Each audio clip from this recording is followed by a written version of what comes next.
So last time, we actually did some strategizing. We developed some focus cards. And thank you very much, Mateo, for writing those out. I typed those up. I've actually laminated those, so I'm going to ask you to pass those out, take a look at them. I realized today, as I'm prepping up to come here, that I forgot to email those out. So I will email those out.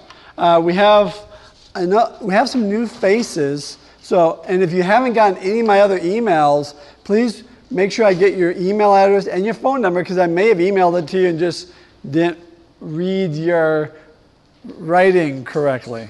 So let's pass this around if anyone needs that, okay?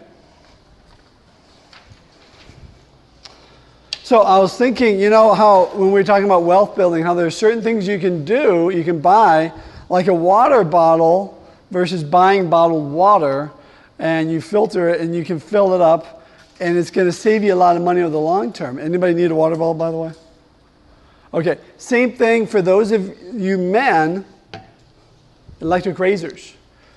If you don't have a heavy beard, you're not one of these guys who needs to shave 3 times a day, you can save a ton of money, because those blade cartridges, those are $15 to $20 a pop. Those are not cheap. So that's something to consider. We have a bunch of books up here. Again, I stopped by Goodwill, hit a yard sale or two, and these books are 50 cents, $2 at the Goodwill, very inexpensive. If you want one, you need a book to get started, or if you want one that, hey, after I finish this book, I'm going to want to read something on relationships, maybe think of these. We have that lemon water. Can anyone remind the group why we have lemon water out here? Jeffrey? Right, so what we want to do is we want to avoid sodas and diet sodas, juices, even if it's 100% juice, it's got a ton of sugar in there. We want to avoid energy drinks, sports drinks, those things, because they have so much sugar in there. High fructose corn syrup. Let's say that word 3 times fast. And the slippery, insidious aspect of high fructose corn syrup, which, by the way, is in just about every processed food, is it actually tells your body, you're not getting full. Keep it coming. Have you ever done this where you're at a fast food place and you're eating there and you got free refills, and so you have a large soda, you drink it and you fill it up before you go, and you drink that right away? Have you ever done that? You can't do that with water. You drink a large thing of water and you feel full. High fructose corn syrup is one of those things that's telling us, our bodies, to overdo it. Just like when you eat at Cheesecake Factory and they bring those massive plates, you know, it's like, okay, I better clean my plate. That's what Mom always said. You know, it's those things that are really kind of setting us up not to win.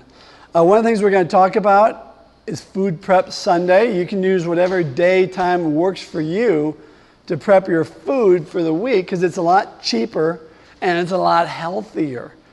Most studies on this show that people actually eat a lot healthier when they make it themselves. Put some music on, do it together. It's a wonderful thing. I like these. You can buy like 6 of them for like $2 or $3 at King Soopers. I just get the generic brand. I didn't get Ziploc or anything like that. But I put my veggies in there. So I usually have 5 servings of veggies in there every day. You know, I got my snap peas, maybe carrots, radishes, celery, peppers, things like that. Tomatoes, although that's technically a fruit. But, you know, it's an easy way to do it. On Sunday, you just wash them all and sort them, and you got it ready to go. In the morning, you don't have to spend time doing that. Because that's our excuse, right? Is I don't have time right now, or I'm too tired right now, like when you get home from work, you know. But when you got it, it's great. So we have some scriptures we're going to cover today. Mateo, would you be so kind as to pass it out? Because we want scriptures, right? Yeah. So for those of you who are joining us for the first time, this is not a pray and it's going to happen type of class. This is not a God wants you to be a billionaire. No, this class is God wants you to have life to the full. And that's going to be different for all of us. But God does give us plenty of scriptures warning us away from certain things and encouraging us toward other things. We know, for example, with debt and money, God has a lot of scriptures in there telling us avoid debt. Why? Because he doesn't want you to be burdened unnecessarily with these things. God tells us to glorify him with our money. Likewise, there are scriptures that tell us to glorify God with our bodies. And for, again, those new faces, we believe in compounding. Money that we invest compounds. Money that we borrow compounds against us. But our habits compound with us or for us as well. And we can easily, well, maybe not easily, within about a month, we can replace a habit with a new habit that we want. Like we want to become a saver, or we want to become less of a spender, and we can add those new habits. As you look at those laminated sheets, you see some of those scriptures, some of those things we put in there. I'm doing this to love myself. I'm doing this because I'm going to make a different choice. I'm going to get a different result. And it's actually a choice that I've chosen versus just kind of, this is what everyone's doing, this is what I learned to do.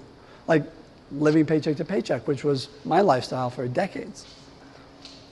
So the first scripture I have in here, we all know, I believe, for it is written, be holy because I am holy.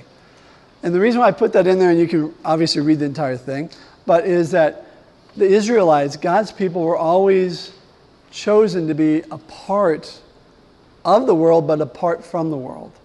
Holy, but also WH, wholly apart, separate, or separateness. And God even gave them different foods to eat than the people around them. And God told them, when you have mold growing, here's what you need to do. And when you have a dead body, here's what you need to do. This wasn't what was being taught. If you go back and look at the earliest writings on health from early doctors like Hippocrates, it's very different. They're talking about bloodletting, which we did to George Washington, right? And leeches and things like that. Very different what's in the Bible. And a lot of those practices bear up today. What do we do when we have somebody coming in and they have, what was the big disease last year? Zika. Well, Zika this year, Ebola. Yeah, what do? Quarantine. What did God tell them to do? Quarantine. God seems to have an interest in our health. He doesn't give us as much detail as we get on wealth building. But God seems to be interested, and he seems to be giving us enough information to say, look, you can have a healthy life. And apparently he wants us to. It doesn't mean that there aren't drunk drivers, there aren't buses that get out of control, we don't slip on ice. It doesn't mean that. But it means in general, the majority of our decisions can be for our health. Okay? So I just wrote a paragraph in here because there's so many scriptures on fasting. And most of them are talking about you need to fast, or they did fast. They fasted in repentance.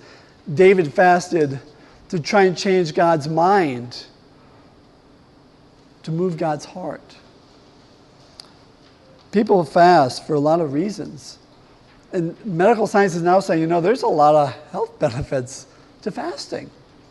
Intermittent fasting is now the term du jour. Okay, what happened here? Okay, so now intermittent fasting. So I put a link on there to Mark's Daily Apple. You can just go to Bing or Google and look up what you want. But some of the health benefits is good for your brain. It's good for metabolic syndrome. It's good for cardiovascular disease. And does anyone know what autophagy is? You will in a second, because that's your body's cellular repair process. All these things get turned on and improved when we fast. It could be every other day. It could be once every 8 days. There haven't been a lot of studies with humans, but the studies with rats and mice are definitely showing some promising benefits. So I just put that in there. Love your neighbor as yourself. So we've talked a lot about, I'm going to do this to show love to myself. I'm doing this for me so I can have good health. Proverbs 4:20 through 23. I underlined about don't forget my words, right? Keep them always in mind. They are key to life for those who find them because they bring life to the whole body. Be careful what you think because your thoughts run your life. This is the New Century Version. I think I forgot to put that there. But the idea that wisdom brings health to the whole body, that God's law brings health to the whole body. Sometimes we can look at that as a spiritual, that's a metaphorical way of saying that. It's like prosperity. You will prosper even to your bones. But I actually believe that wisdom, when you actually understand how things work, then you can make those different choices and you will get, again, those different results for your health. Okay. Similarly, Proverbs 3, 7 through 8. Matt, would you read just read the whole thing, please. Sure. Lean on, trust in, and be confident in the Lord with all your heart and mind, and do not rely on your own insight or understanding. In all your ways, know, recognize, and acknowledge Him, and He will direct and make straight and plain your paths. Be not wise in your own eyes. Reverently fear and worship the Lord, and turn entirely away from evil. It shall be health to your nerves and sinews, and marrow and moistening to your bones. That's a different version, isn't it? Yeah, sinews. Yeah, so we need to be humble. We need to be not wise in our own eyes. But we're still seeking wisdom. We're seeking understanding. And we are to shun evil. And a lot of times, especially in the Proverbs, folly, foolishness, and evil are synonymous. And wisdom and goodness are synonymous. Have you ever noticed that? We are to pursue wisdom, knowledge, and understanding in everything, including our health. And it does have those kind of benefits. Similarly, a calm and undisturbed mind and heart are the life and health of the body. But envy, jealousy, and wrath are like rottenness of the bones. So when you're focused on God, you can actually have peace. You can actually be grateful and obviously humble when you think about God. It's very easy to be humble. It's when we're not focused on God that we become prideful. We give ourselves credit. We get very upset with other people easily. We get critical. Envy, which is about stuff, right? Jealousy, which is about our unmet wants, right? And wrath, which is us having a temper tantrum because we didn't get what we want when we want it. Proverbs 17:22, a happy heart is good medicine, and a cheerful mind works healing, but a broken spirit dries up the bones. And that's all about attitude. Again, that comes from that relationship with God. And you know, a lot of the studies now on sleep show a lot of similar, this just brought to mind sleep. And it's hard to get a good night's sleep when you've got, you know, the broken spirit, when you have all this anxiety, when you have all this stuff going on. But when you actually have that really good, deep REM sleep, the healing benefits, the energizing benefits is phenomenal. And we've all felt that anecdotally where, I mean, that one day when you just have it, it's like, why can't it be like this every day? I just feel like a new person. I feel better, stronger, you know. Like, what is that? Is Isaiah 40, you know, where I will run and not grow tired. And yeah, you know, some mornings you wake up feeling like that, you know. This one I just read today when I was looking for some scriptures I didn't have in mind. And I thought this was interesting. This version, Proverbs 18:9. He who is loose and slack in his work is brother to him who is a destroyer. And he who does not use his endeavors to heal himself is brother to him who commits suicide.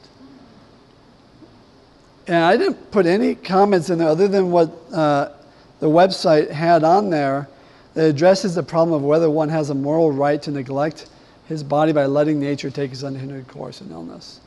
You know, it's kind of like if I don't do something to avoid that, is that wrong?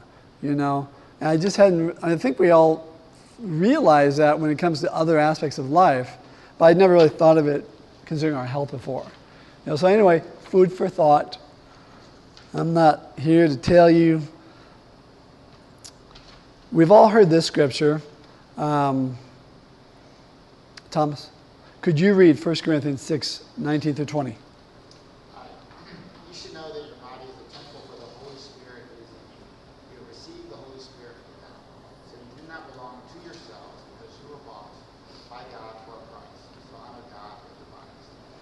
And normally we hear the scripture regarding purity, but it certainly has to, everything about us is to glorify God and to glorify God with our bodies.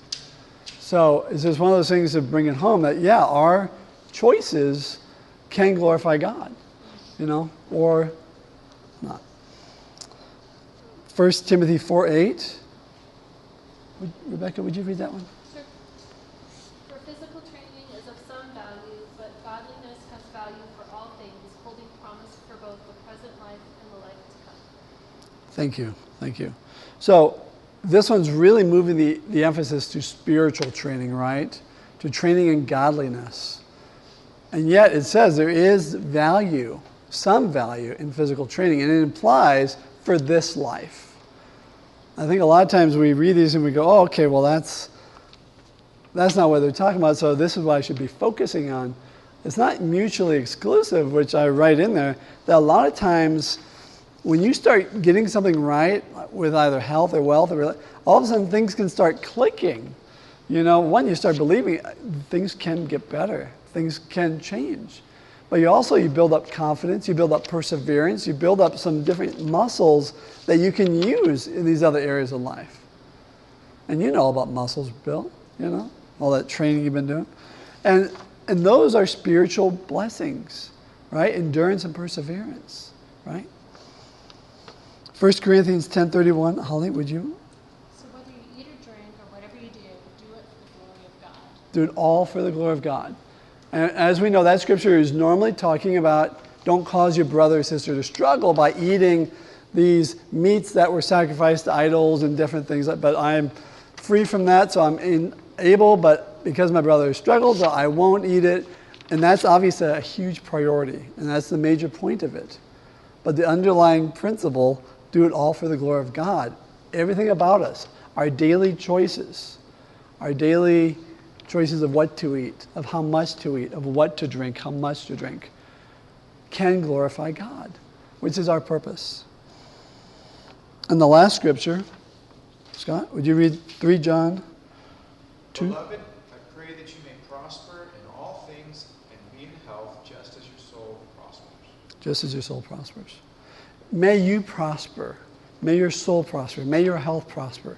Again, these are not mutually exclusive. A lot of times we tend to think that those things we really shouldn't pray about because we should be focused on the high things, the spiritual things. And yet there is a huge connection. C.S. Lewis wrote extensively about your mind, body, heart, spirit connection. When you pray, he said, get on your knees because your spirit is submitting to God. It's a different experience. And that's not to say you don't go on prayer walks or anything like that, but again, it's showing that there is that connection.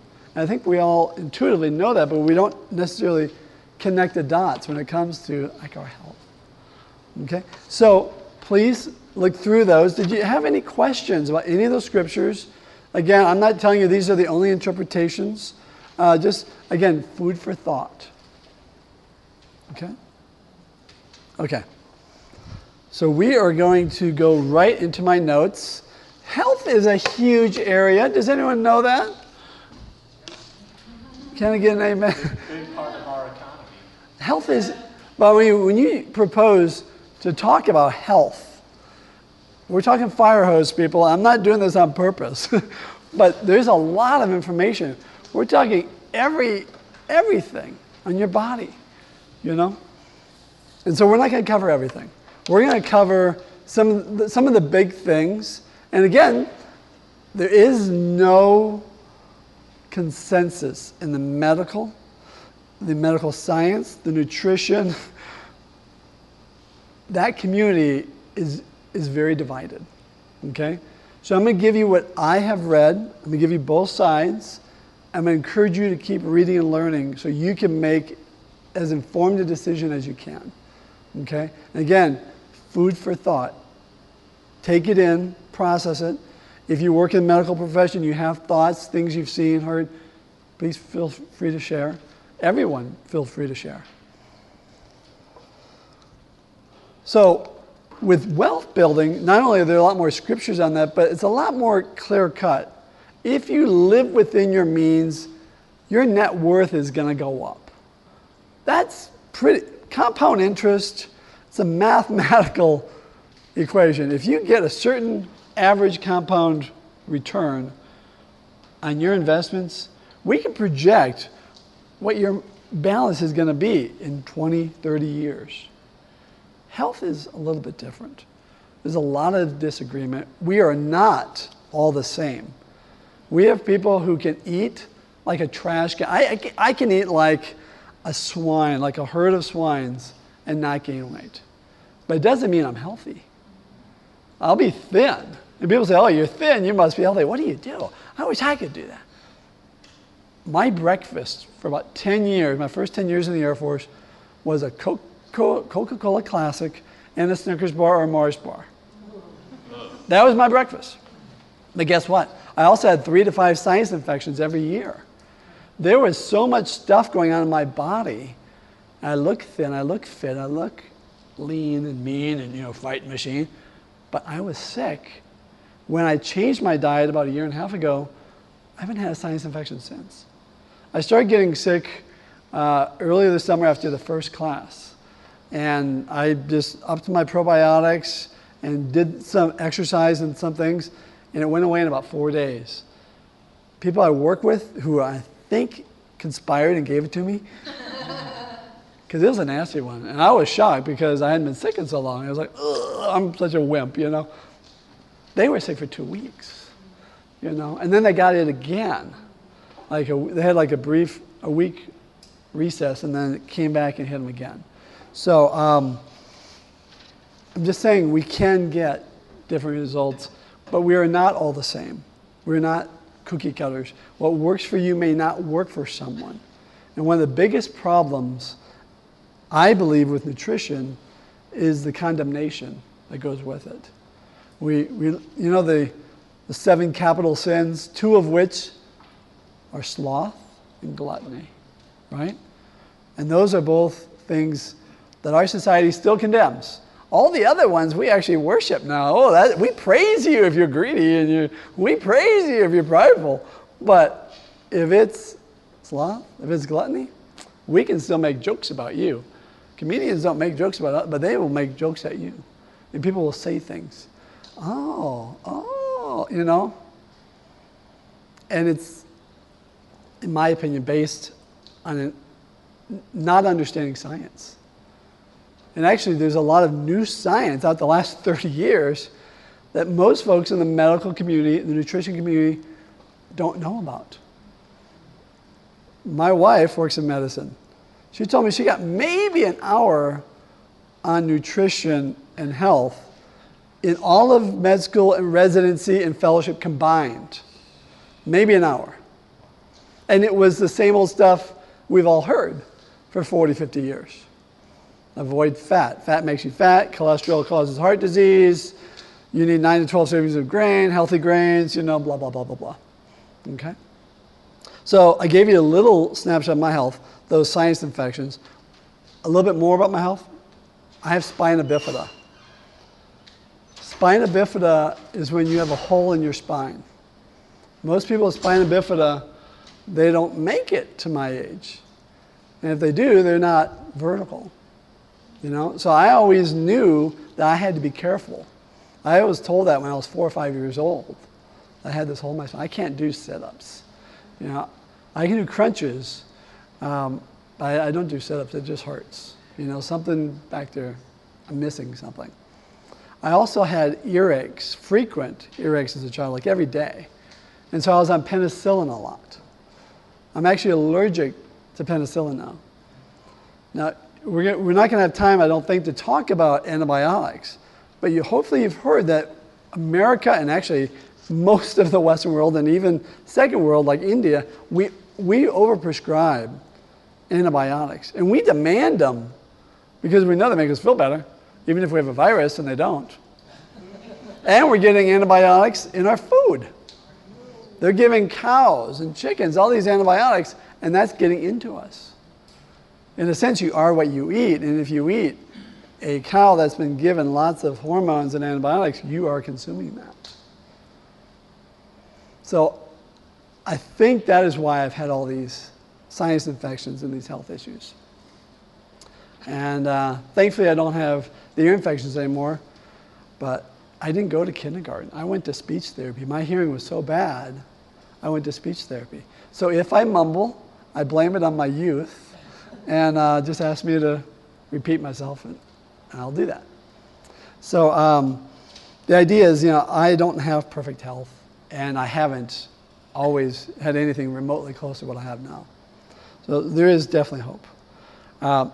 Before I get started, if you have medical issues, you really want to talk to medical professionals, and I use the plural there because you need to get a second opinion about any significant changes you make to diet or lifestyle, exercise, because I don't want this to be something that causes problems, but I do want it to be something that you add in and think about. My wife was giving, not advice, but basically telling her aunt, who is diabetic, what we've been doing and what's working for us. And she was explaining the science behind it.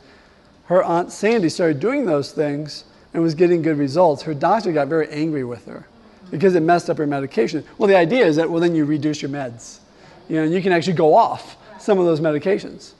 But her doctor's mad at her because she was making change, and you shouldn't have done that. And that stuff doesn't work. It was like, but it was working. It was lowering my blood sugar. So then it lowered my insulin. So then I don't need as much insulin. He doesn't make as much money. Well, I don't know. I'm not saying. I'm just saying. But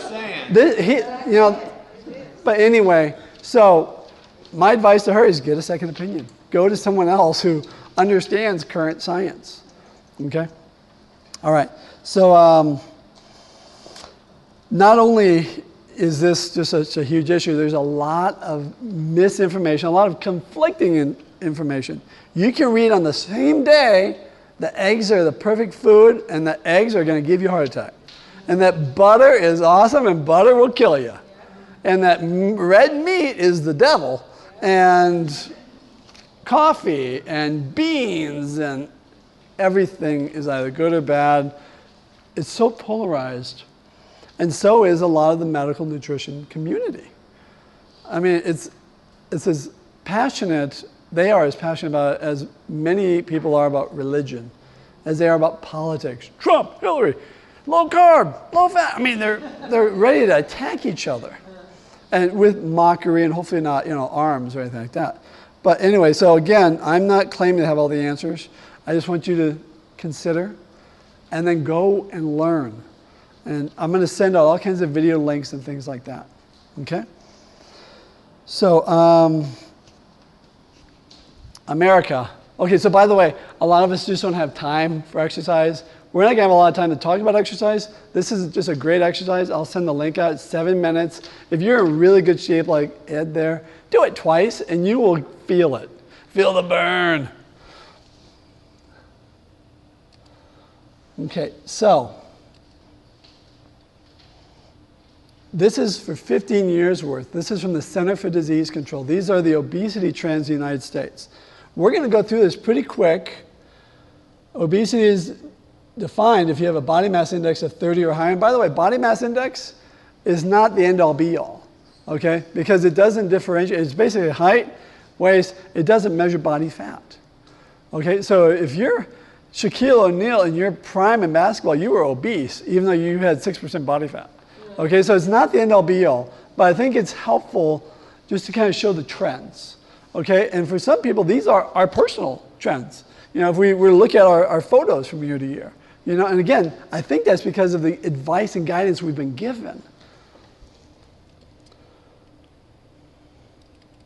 I'm just going to go down here to the pictures. You can see the overall picture. And the darker the color, the more obese that state is. So these are by state. Go Colorado, you're holding out. But you see, and the white just means they didn't have the data at that point. Now I will email these out. I actually have the 2011 through 2014 as well, which I'll send out. Okay? But as we go through these, you just see year by year, every state. Usually the South leads the way. Go Mississippi!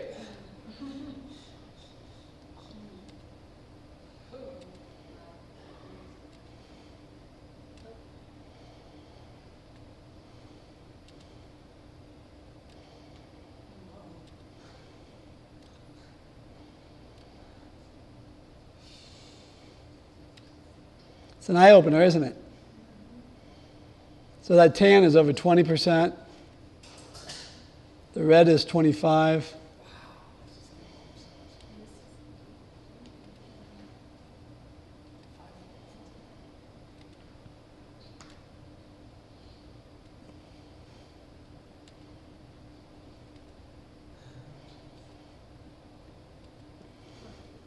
You're in Colorado.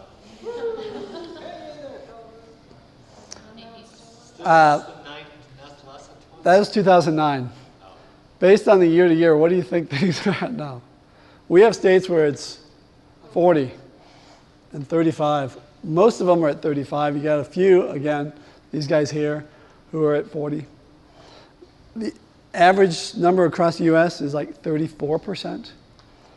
Overweight is about 30%. So about 2/3 of us are overweight or obese, according to the Center for Disease Control. Okay? And again, this is not condemnation. This is reality. Okay? And the question is, how did this happen?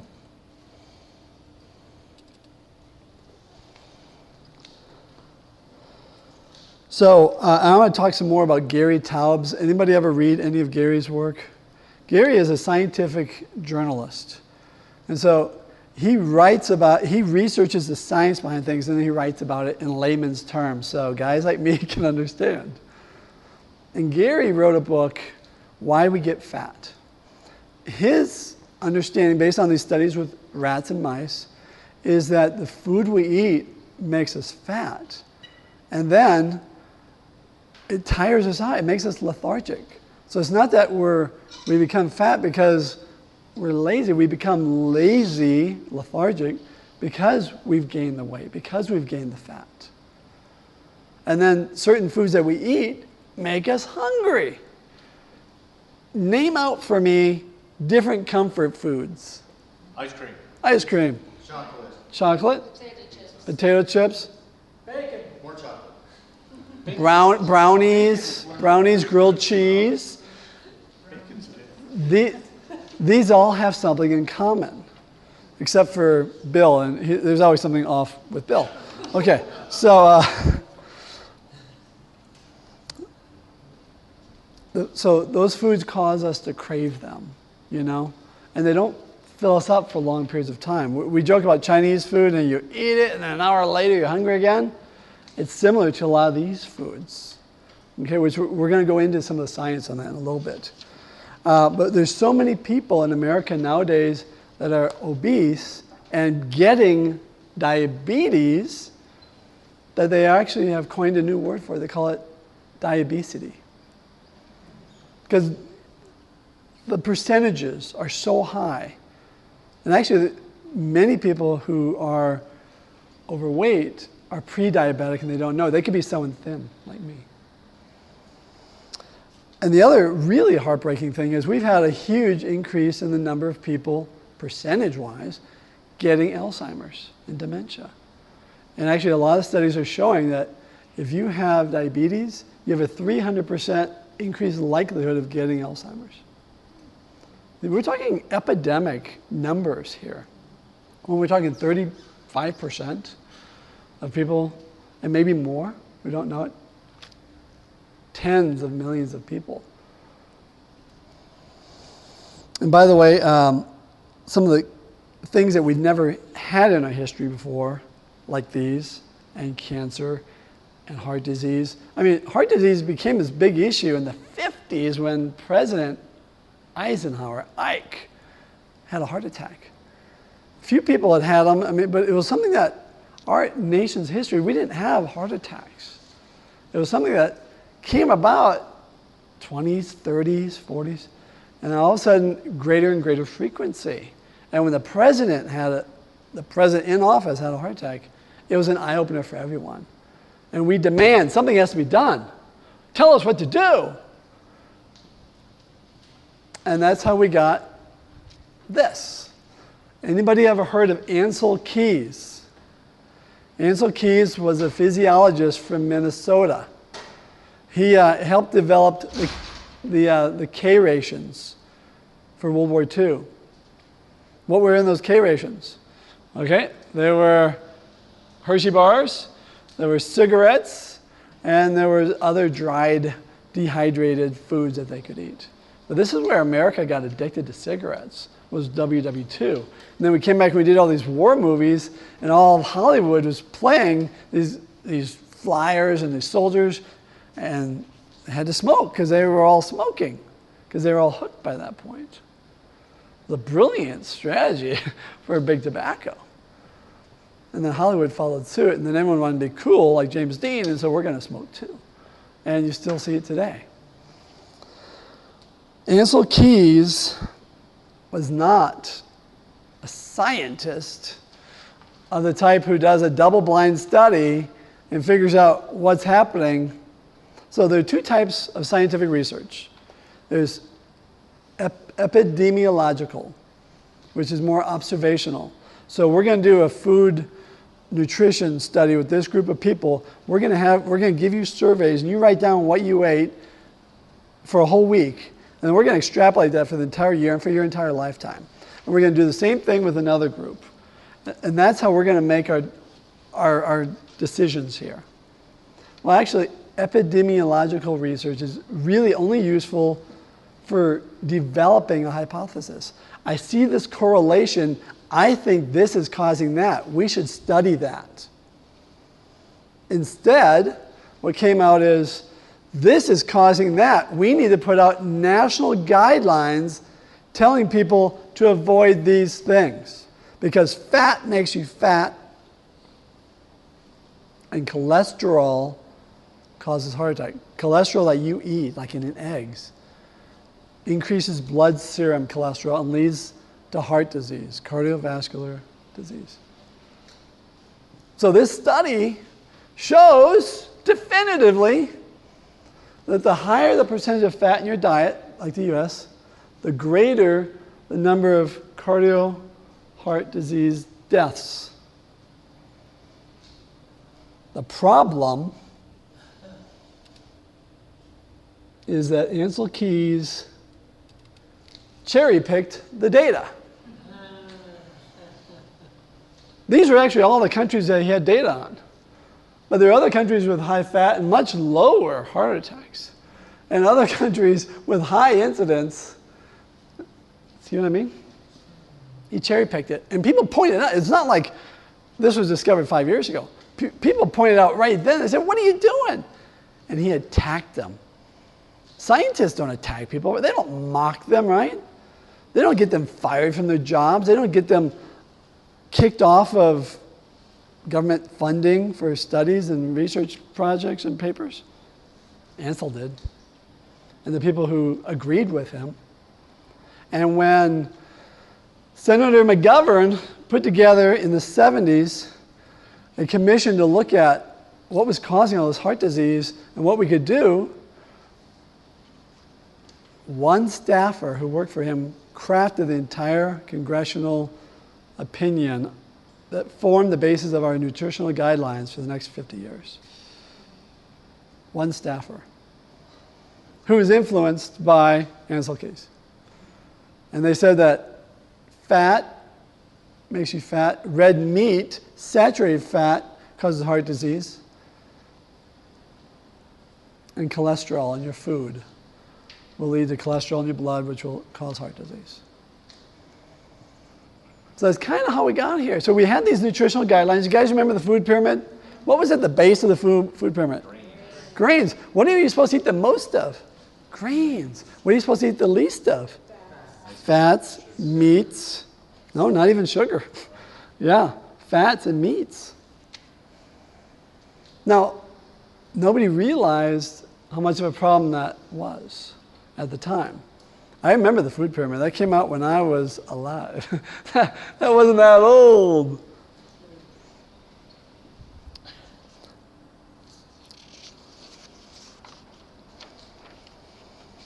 Okay, so we were told to avoid fat and cholesterol. So have you ever had yogurt? Anybody here not have yogurt? Okay, so when you buy your Chobani, when you buy your Yoplait, most of them don't even have fat in it anymore. What they've done is they took the fat out. That tasted horrible. So they put something else in there that we really like. Sugar or starch. Now, there's a really interesting book. It's on the reading list. It's called Grain Brain by Dr. David Perlmutter. David Perlmutter is a nutritionist and a neurologist. So it's an interesting read, and I got some things out. He has a picture in there. He gives this question out to med school students. And in the picture is, a klutz. No, there's sugar, a Snickers bar, banana, and a whole grain or wheat grain toast, which causes your blood sugar to spike up the highest. Bread. The bread, sugar, banana, actually the bread. The bread causes, and we don't think because there's healthy grains, right? I got multigrain bread, but it actually does.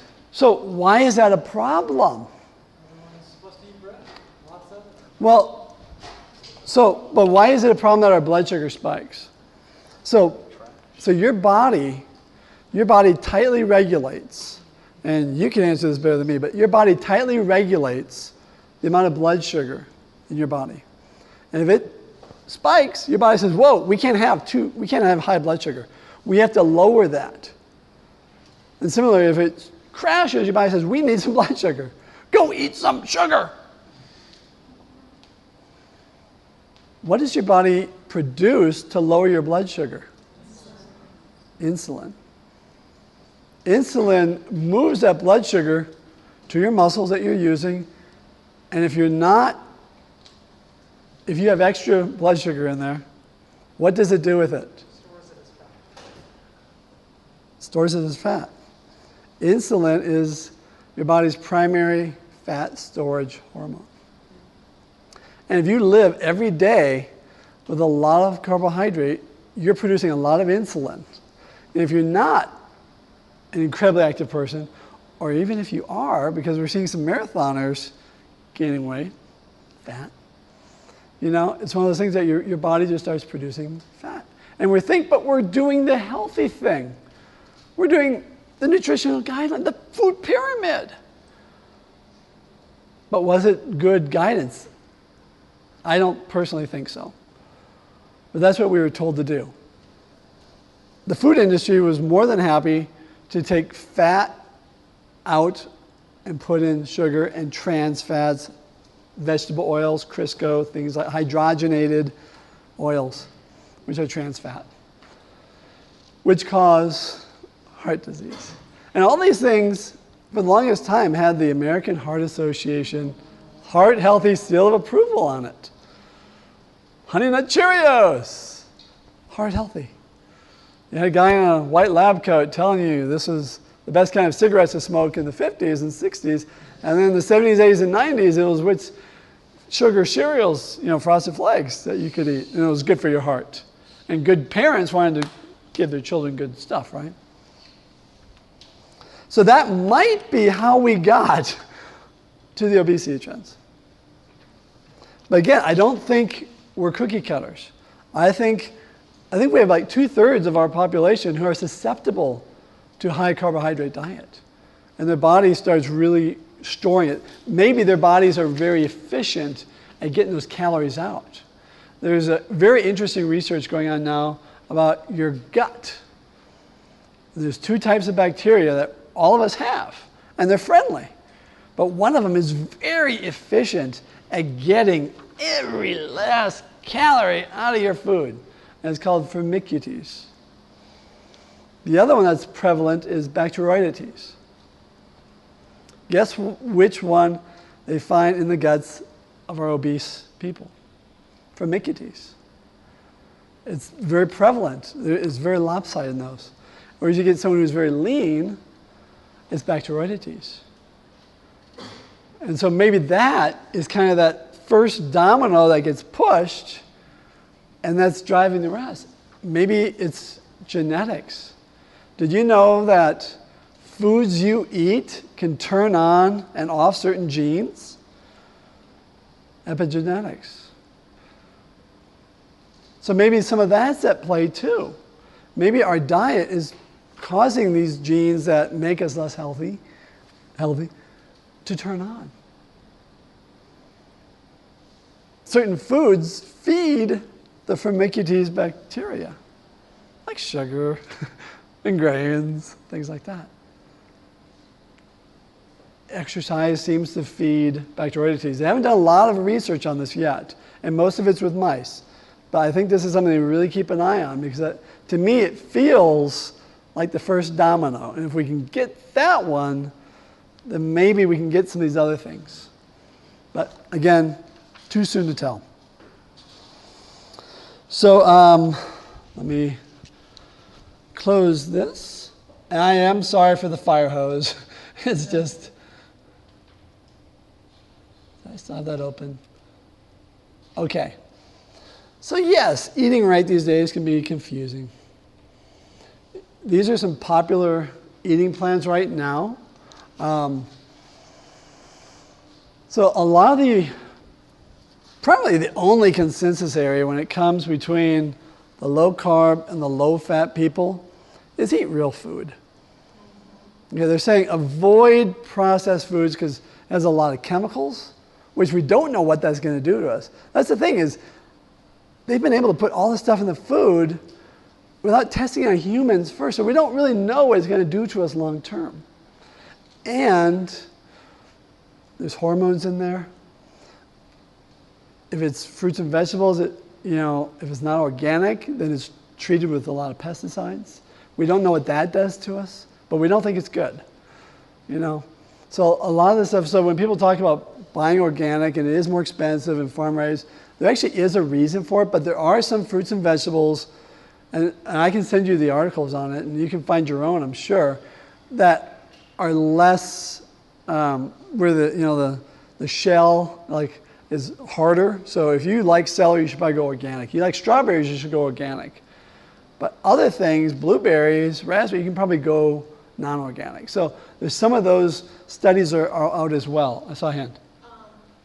One of the things that Dr. Walsh shares in the book I mentioned that I found really, really interesting is that when they test the pesticides and chemicals and such that they're using to treat non-organic foods, is that they're doing it in isolation. So whatever pesticide they're using on strawberries, for example, they test for that and they figure out, what's the minimal level or whatever the case may be. What has not been done and what there's not a lot of data on is what the cumulative effects of those are over the course of a person's lifetime or whatever. So you may just get that pesticide on strawberries, but then you have this other pesticide that's used on almonds, or this other pesticide, and they don't know what the cumulative effect of all those different pesticides are, because none of that is being That's a good point. And it can make you feel angry. You can feel like we're just guinea pigs, or they really don't care. The thing that, to me, made me the most angry as I read into this was our government putting out guidance before they actually did the studies, the real studies, the double-blind studies. And actually, as they've done those over the last 30 plus years, the guidance has not been vindicated. But they don't want to retract it and look stupid, or for whatever reason, lawsuits, I don't know. And so they're slowly backpedaling, very extremely slowly. Okay, you can eat eggs again, but in moderation, But they haven't gone into some of these other things that their own studies, millions of dollars in funded studies that the government has paid for, that has not vindicated the guidance they've been giving us. That's what sticks in my craw. So anyway, these diets, no sugar, no grain. I know a woman who's done that one, and her migraines went away. Okay? So in Perlmutter's book, Grain Brain, his follow one, which I'm drawing a blank on, but it basically talks about how bacteria, your gut, which they call a second brain. No, that's Wheat Belly by a different guy. I can't remember the name of it, but how the healthy bacteria can really, unhealthy can have neurological effects. So, but anyway, all things to look into. Gluten? What's the matter with gluten? Why are you picking on my gluten? I've been working out. My gluten's fine. No. So hybridization, when we grow plants, it's not GMO. We're just mixing plants. We're breeding them, crossbreeding, to get certain desirable factors. Less disease prone, more yield, more drought resistant, and needs less water. Wheat has been mass hybridized over 50,000 times from our grandparents' age. So it's not the same wheat. And so a lot of people have a sensitivity to gluten or just to wheat. And since they process oats with wheat and they do these things, a lot of people have sensitivities to all grains.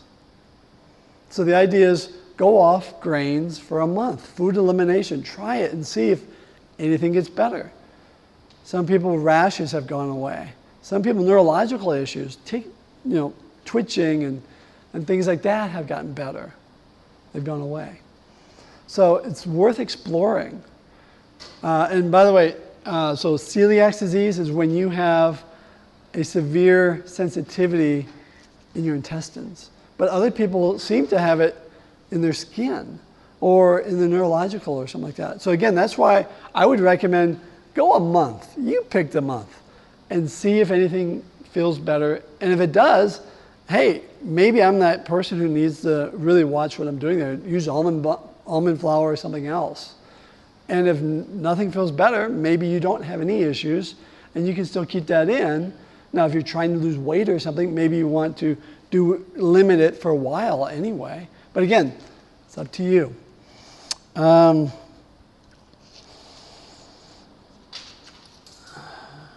Okay, so I mentioned that, so we have the 3 macronutrients. You have fat, you have protein, and you have carbohydrate. One of the problems is we say, well, fat makes you fat.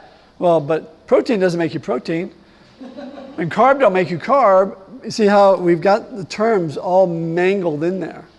So you have 3 macronutrients. When you eat fat, you know what happens to your blood sugar level? It's flat. When you eat protein, your blood sugar level goes up a little bit. When you eat carb, that, depending on how much carbohydrate you have, it goes up a lot. By the way, when I'm talking about carbohydrate, I'm not talking about broccoli or snap peas or cabbage. I'm not talking about vegetables at all. I'm talking a little bit about fruit, because fruit's been bred to be a lot sweeter than it was 50 years ago. Really, the only low, and you can go just Google glycemic index, and you can look up all the foods that you like to eat in different fruits, and you can see which ones are going to spike your blood sugar the most. I have found that the ones that spike your blood sugar the least are berries. So I have my blueberries or my raspberries with my yogurt, my full-fat, dreaming cow yogurt, grass-fed cream top. Anyway, but your body needs fat. Your body can't produce its own fat. It's confusing because of carbohydrate and everything, but your body can't produce its own protein. Your body, though, can produce all the carbohydrate it needs from the protein that you eat. So you don't actually need carbohydrate, which is frustrating with the nutritional guidelines telling us that we need, all this carbohydrate. The American Diabetes Association still recommends 55 grams of carbohydrate for every meal, and not including snacks. It's very frustrating. But I think some of it is that they're just very slow to back away from what they've been giving us. Okay, let's see. So one of the issues when we talk about Alzheimer's, those trends seem to be going up the same as diabetes and obesity, but we don't think that diabetes causes Alzheimer's. And when I read Dr. Perlmutter's book, he makes the point that he believes, based on all the research he's read and is what he does, that they all have a common cause, which is inflammation. So the foods that we eat, like gluten and sugar and all this processed stuff and toxins and chemicals and stuff, that's producing inflammation in our bodies. And that inflammation takes its toll in different ways and different shapes for different people. I have a numbness in my hands I've had for over 10 years. It could be something I've eaten for decades. I don't know if I can ever get that back. But for other people, and Perlmutter has these videos on his website of people before and after where just violent twitching and stuff and shaking like Parkinson's, but it's not. And then they go gluten-free or low carb or something for 3 months or something, and it's so much better. Did you know that the low carb diet was prescribed 100 years ago for children with epilepsy? That was the standard treatment in our country and in the world. And once Big Pharma developed medications for epilepsy to stabilize some of those things, the diet went out the window. But that was a very effective treatment. And it didn't have all the side effects, and it wasn't a lifelong dependency on certain drugs. So inflammation might be the source. What's wrong with red meat? Most red meat you buy is corn-fed cows. Corn-fed cows produce beef that is high in omega-6s. Omega-6s are inflammatory. The ratio in our bodies, in our diet, omega-6s to omega-3s, which are anti-inflammatory. Everyone knows omega-3s, right? Flaxseed, salmon, fish oil. Omega-3s are anti-inflammatory. The ratio that we should be consuming is about 2 to 1, omega-6 to omega-3. Most Americans, it's about 20 to 1. There's 16 to 1. It's a big number. It's way out of whack. So grass-fed cows produce omega-3 rich beef. Eggs are high in omega-3s, especially those cage-free, free-range type eggs. So you see how I think ultimately we're going to create the demand which will produce enough abundance of foods that are actually healthier for us that our grandparents ate. That was what everyone ate. No one fed corn to beef 50 years ago. But why do they do it now? Because it makes them fat. It produces the omega-6s for us. Yes. So I think once the demand changes, once people are more informed, then we start buying it, and then more people produce that, and then the prices will come down. Right now, it's extremely expensive to eat organic, and to eat grass-fed, and to eat free-range. A gallon of milk is like 3 times the price, So we do what we can do. So again, some people believe that inflammation is the common cause of a lot of the chronic diseases plaguing the Western countries. Now, interesting, so some other books I've read, Gary Taubes has another one, Good Calories, Bad Calories. Nina Teichholz, she has a book, The Big Fat Surprise, where she goes into the history of before Ansel Keys in this, where medical missionary doctors would be visiting these local tribes, and they didn't have any cancer, heart disease, any of that stuff. And 15, 20 years later, when Western countries are shipping over flour and sugar and all these things, and all of a sudden they're getting cancer, they're getting diabetes, things like that. And they never ate that stuff before, and now all of a sudden they're getting those things. To me, it's interesting, because to me that's kind of like we are the frog in the pot of water that's been turned up so gradually, none of us remember it. But for them, they could actually see the difference for those populations. But no one really listened to what they had to say. Certainly not Ansel Keys. Let's see. Okay. So, do we have any time left? Okay, so what to do? I told you this was fire hose, and this is barely, I've got 2 pages of just kind of tips. So I'm going to go through, again, talk with the doctor if you're going to make significant changes and you have significant issues, okay? But feel free to, you make the decisions, and you do your own research, and you get second opinion. This is your body, this is your health, your level of pain and mobility, not theirs. So they're not God. They don't have authority to tell you what is the truth and what isn't, because they can be wrong. And they often are. I was watching a woman on TED Talk the other day, and they said I'd never walk. And yet here I am. I can dance, you know, because they can be wrong. Okay, so what to do? Eat foods that are filling. What foods are filling? Vegetables. Foods high in fiber are great for you. They clean your pipes, they fill you up, and they're full of vitamins and minerals, those same foods. And we need fiber. Real foods. Foods with fat and protein are very satiating. They're very filling. What foods do we crave? We were talking about them earlier. Brownies and chocolate and ice cream and donuts and pizza and lasagna. Those are the foods that spike our blood sugar. Those are the foods that cause the crashes. You know, avoid processed foods. If you cannot pronounce the ingredients, you probably shouldn't be putting that in your body. Because it's like a redneck joke. If you can't pronounce, you know. Anyway, so, and that includes processed meats, by the way. Now, I like a good bratwurst. I like liverwurst. I'm like the only one I know. But you just have to limit it, okay? And by the way, that's kind of my rule of thumb on all of this is 90-10, okay? Or 80-20, whatever you decide.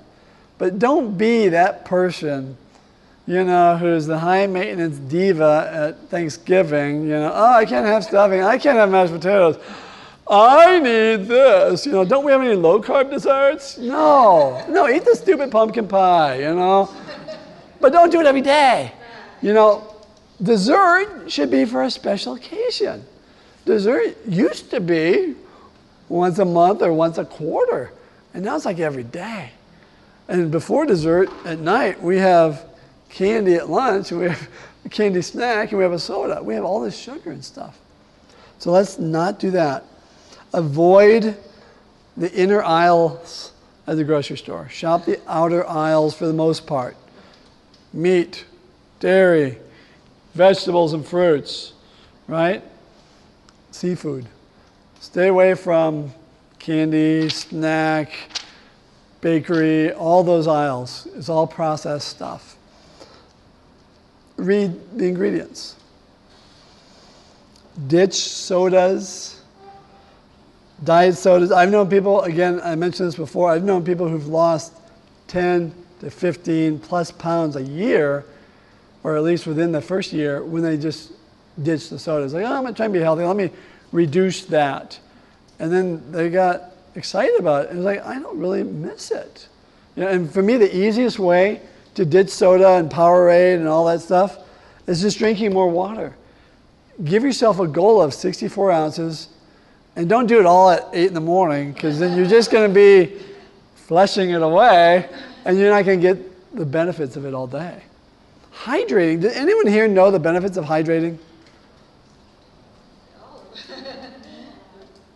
Your body's 90%, 85% water. Your skin, they say that being properly hydrated is like the cheapest beauty treatment there is.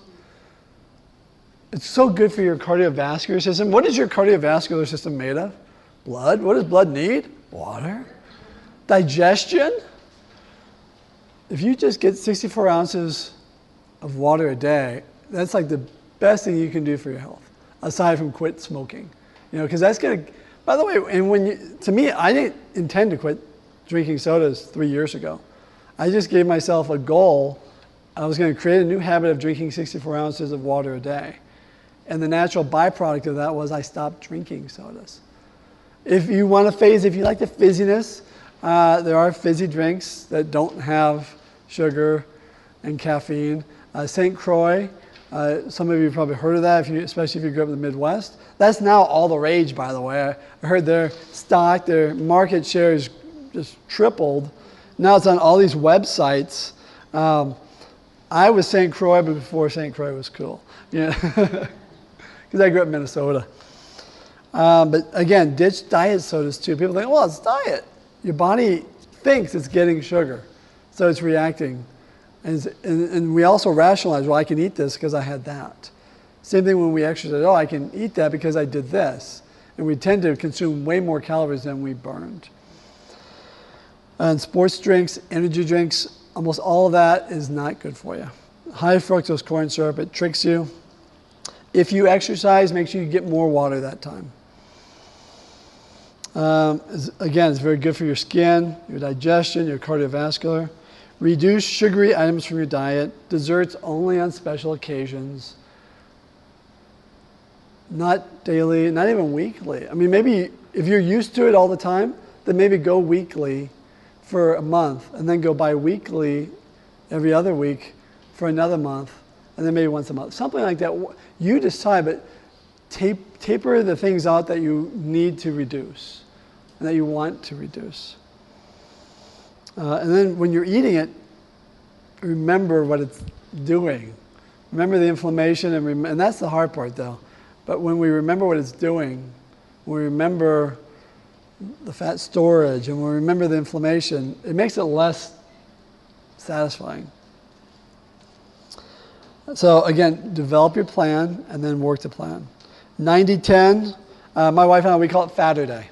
You know, and so that's the day, that's our cheat day. You know, in your budget, you should have some money in there for mad money or blow money or, you know, allowance, whatever you want to call it, that you can spend on whatever. It's not a big part of your budget, but it's in there.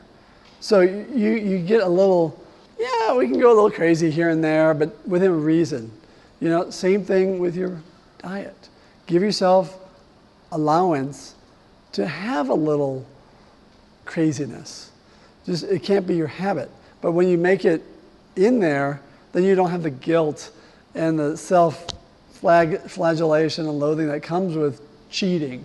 You know, no, we're going to cheat on this day or this meal or whatever, and that's fine. You know, maybe, but we're going to share it as area. On those days when you make a fatter day, start your day with a good meal, though. You know, I personally, I love hard-boiled eggs. Hard-boiled eggs, a dozen. I make them a dozen at a time. It's like $4 for a dozen. We're talking like, what, 30 cents, 35 cents for an egg. I eat 2 of them. It's very filling. If you like hard-boiled eggs, but you get frustrated by the peeling, the answer, my friends, is blowing in the, no, it's 15-5. You get the water boiling, you add your eggs, you cook it for 15 minutes, boiling, turn off the heat at 15, you leave it in the hot water for 5 minutes. And then you take it out and you put it in the fridge. That's all you have to do. And they peel easy.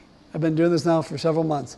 And when you crack it on your table or whatever, and then roll it to separate the egg from the shell. And it just comes off in strips. You're like amazed. So anyway, I'm throwing that out there. I appreciate it. And if you didn't get that, just email me and I'll, yeah. But 15-5 is the easy way. Got it. Boil the water first. Don't put the eggs in. Don't, I put them in the hot water, not the cold water. Yeah. Okay. So again, limit fruit to less sugarly fruit like berries. Fruit has been bred to be sweeter because that's what we like. I eat 1 or 2 servings a day. I don't do any more than that. So I have like berries and I have like tomatoes with my veggies. That's my 2 servings, you know. Eat lots of veggies, at least 5 a day. I usually get 7 to 8 servings a day. But again, try to make that a habit. And maybe something that this can help with, your food prep Sunday. And food prep Sunday isn't just for getting your snacks ready, but also for getting, we're going to make chicken or salmon, so we're going to make enough for several days. And we can have it for lunch one day, we can have it for dinner. And then nothing's so nice as coming home and having a really delicious meal that just took 2 minutes to whip up, because that microwave, you know, it's a beautiful thing. You know, versus, you know, Swanson frozen dinners going in the microwave, you know. So exercise, so we're moving away now from the diet. We're going to talk about exercise. Start gradually. If you're not used to exercising, start gradually or you'll just get discouraged. Training is useful. Remember the Bible says that, so, but give it time. You know, we didn't get here overnight, so we're not going to get there overnight. We want this to be our lifestyle, you know, but we can increase things gradually. Walk is probably the best exercise, the most inexpensive. You can do it after a meal. You can do it as a family. You can do it with little ones. You can do it with usually old ones. Strength training, most of us need some form of strength training. Unless your doctor says you can't do it, then you might want to look into that. I have found in my own life that I cheat myself all the time from doing strength training exercises. If I'm pulling weeds, I go down on my knees instead of squatting and pulling it. That really, you feel it in your hammies. But strength training is great. We had that 7-minute exercise routine up there, push-ups, wall squats, anything like that to help use your own body, gravity for those exercises. I would do strengthening exercises at least once a week, depending on what you're doing, no more than once a week. Oh, by the way, healthy relationships help us with stress, which is another big source of inflammation and problems.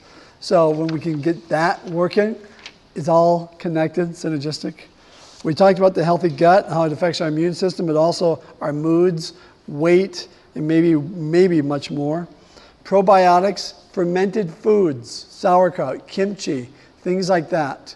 And some fermented beverages like kombucha and some of these others. Chewing. Chew each bite. Make it paste in your mouth. Let the enzymes in your saliva break that down so your body will actually process that instead of it rotting in your system, producing toxins. You don't want your body to be a compost. But most of us, we don't chew enough. I know I don't. It's something I'm working on myself. But your body, those enzymes will pull out those micronutrients, those vitamins and minerals. Otherwise, it just goes right through or gets stuck unprocessed. The beautiful thing on that, other than the toxins, is you actually feel full faster because you're getting more from that food. And you drink water with it as well, helps with that digestion. We talked about your skin. It is your body's largest organ. Take care of it like you would want any other organ in your body. We always talk about exercise your heart, take care of your brain, take care of your skin. And it's not just for beauty. Your skin is the largest remover of toxins from your body. When you sweat, make sure you rinse it. Rob didn't do that for a long time. I wear long sleeves and pants in this stupid sunny heat. It's very uncomfortable, but I burn. I have that Scandinavian skin. So take care of it, Don't let it turn into cancerous or anything like that. Vinegar, organic vinegar, raw vinegar with the mother. You probably heard about that. A colleague was telling me that she had a mole coming on her face. She just started putting the organic vinegar on the mole and it went away. So I actually did that recently and I've had 3 things go away. So I don't know, but I throw it out there. You think about it. Exercise equipment, we're wrapping up, folks. Exercise equipment. The best exercise equipment is your comfortable walking shoes, especially if you're starting. If you are going to buy something else, a bike is a great thing. It's a lot more interesting too. If you're going to get like a treadmill or elliptical or something like that, my advice is buy it used. Those things, people buy them with the best of intentions and then they don't use them. And so you can buy something practically brand new, used 3 times, like an Iraqi rifle, and oh, bazinga. And you get it for 90% off, or you get it for 80% off. Why pay 100% when you can get it for 20%? Craigslist has a free section. Those things are on there all the time. There's another site out there called Free Cycle. And I've seen tons of stuff on there, not just moving boxes, but pianos and stuff. So exercise equipment, weights, things like that. Usually you can get it extremely low priced. And working out with a buddy is great. It helps us with that accountability when we're not feeling like it. And explore Colorado, explore those trails. They are beautiful. Sorry for the fire hose. Next week we're gonna create some strategies. We're gonna create some focus cards. I'm gonna email out. I do need those laminated focus cards back. If you didn't get a chance to look at them, please feel free to come take a look at it. If you want a book, you need a book, we have some up here. Most of them are on relationships though. And if we did have a sheet of paper going around for phone numbers and email addresses for new participants. You got any questions, comments, things like that? Okay, great. Please grab a chair or two. It's right around the corner there. Help us put those up. Please also share what you're learning and reading with each other. The book you're reading can actually trigger something for someone else. You never know. Hey, Scott, can you help me bring those chairs in? Oh, they're not here? Oh, that's just perfect. Because they're all going to be gone then. That's where they've been going. Oh.